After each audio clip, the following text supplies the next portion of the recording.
आदाब नाज़रीन, जैसा कि आप देख सकते हैं हम लोग इस वक्त सैदाबाद उजाले शाह रहमतुल्लाह अलैह दरगाह के ईदगाह में मौजूद हैं। यहाँ पर आप देख सकते हैं कि सैकड़ों ख़वातीन जमा हैं। ये ख़वातीन का यहाँ पर आज आने का मकसद क्या है? मकसद ये है कि अपने हक़ के लिए लड़ रही हैं। इनका हक़ ये है कि अपने सर पर हिजाब रखना चाहती हैं। हिंदुस्तान का कॉन्स्टिट्यूशन भी इजाज़त देता है कि अगर कोई बिना हिजाब के जाना चाहता है तो वो उसकी अपनी मर्ज़ी होती है, और अगर कोई हिजाब रख के जाना चाहता है, अपने सर को ढांक करके जाना चाहता है, तो ये उनकी इजाज़त दी जाती है। यहाँ पर कर्नाटका में जो उडुपी में ख़ास तौर पे मुस्लिम ख़वातीन के साथ और मुस्लिम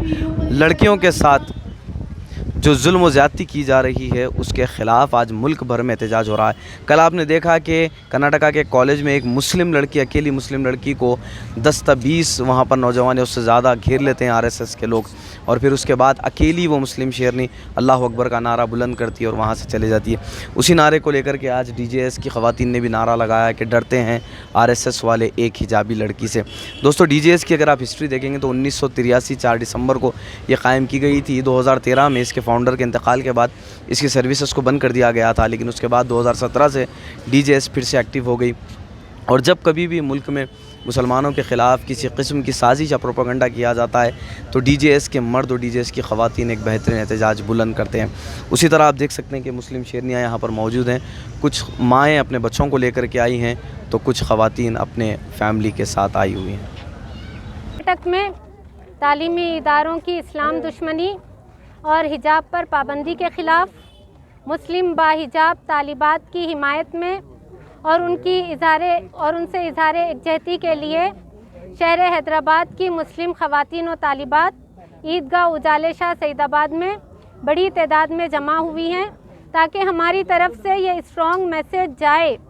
कि हम मुल्क के किसी भी हिस्से में हिजाब के ख़िलाफ़ किसी भी किस्म की कार्रवाई को हरगिज़ बर्दाश्त करने के लिए तैयार नहीं हैं। हम देख रहे हैं कि पूरे मुल्क में इस्लाम और मुसलमानों के ख़िलाफ़ हमलों में तेज़ी आती जा रही है और पूरा मुल्क तेज़ी के साथ हिंदू राष्ट्र के क़याम की तरफ बढ़ रहा है, और इसीलिए हम मुसलमानों को डराया और धमकाया जा रहा है, खौफज़दा किया जा रहा है, ताकि हम यहाँ की हिंदुआना और मुशरिकाना तहज़ीब में अपने आप को ज़म कर लें। खुसूसन मुस्लिम ख़वातीन और तालिबात को निशाना बनाया जा रहा है और हिजाब की आड़ लेकर हमें खौफज़दा किया जा रहा है। लेकिन हम इन सारे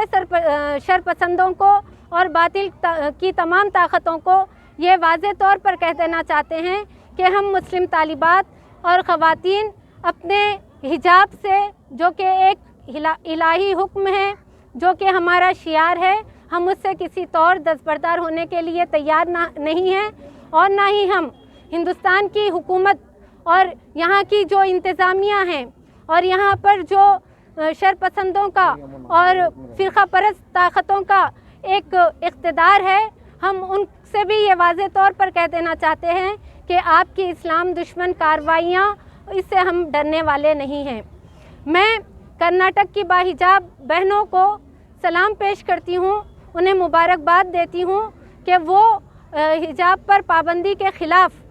बिल्कुल पूरी क़ुव्वत के साथ डटी हुई हैं, और मैं खुसूसन अपनी उस हिजाबी बहन को भी सलाम पेश करती हूँ जिसने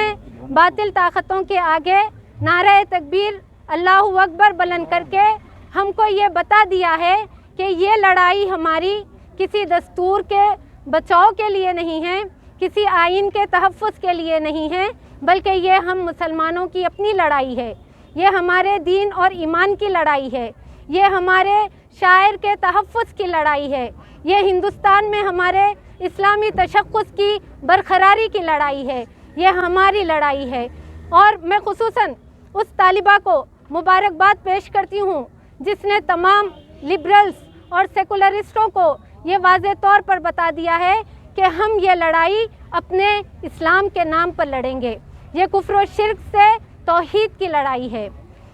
और हम इस मौके पर मुल्क भर की तमाम मुस्लिम क़यादत से ये सवाल करते हैं कि आपकी गैरत आखिर कब जागेगी?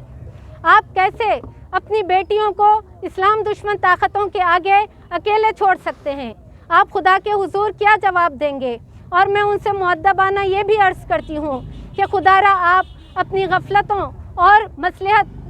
परस्तियों से बाहर निकलिए और कर्नाटक की बाहिजाब मुस्लिम ख़वातीन की اور مسلم طالبات کی سے آپ سبق سیکھیے، جو انہوں نے عزم و حوصلے کے ساتھ باطل طاقتوں کے آگے جو جس طرح سے وہ ڈٹ گئی ہیں، آپ کو ان سے سبق لینے کی ضرورت ہے۔ اور میں اس موقع پر عام مسلمانوں سے یہ کہہ دینا چاہتی ہوں کہ آج ہمیں یہ طے کرنے کا وقت ہے کہ ہم ہندوستان میں کیسے زندہ رہنا چاہتے ہیں۔ کیا ہم اپنے ایمان اور عزت کے ساتھ زندہ رہنے کے خواہش مند ہیں، یا ہم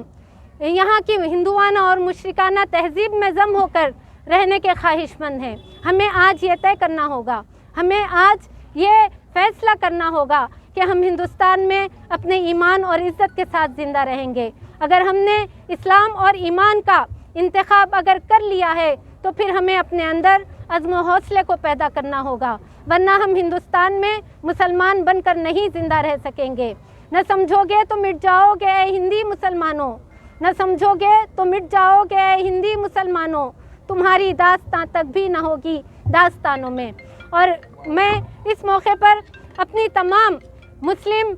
ماؤں سے، بہنوں سے اور طالبات سے بھی یہ اپیل کرتی ہوں کہ آپ ہر جگہ اپنے حجاب کو اختیار کیجئے۔ آپ کسی بھی قسم کی کسی بھی کارروائی سے آپ پیچھے مت ہٹیے، نہ دبیے نہ جھکیے، بلکہ یہ ہمارے ڈٹ کر کھڑے ہو جانے کا وقت ہے۔ اور میں ان کو یہ بھی پیغام دیتی ہوں کہ تیری حیات ہے کردار رابعہ بصری، تیرے فسانے کا موضوع ہے عصمت مریم، نہ دیکھ رشک سے تہذیب کی نمائش کو کہ سارے پھول ہیں کاغذ کے یہ خدا کی قسم، وہی ہے راہ تیرے عزم و شوق کی منزل، وہی ہے راہ تیرے عزم و شوق کی منزل، جہاں ہیں عائشہ و فاطمہ کے نقش قدم۔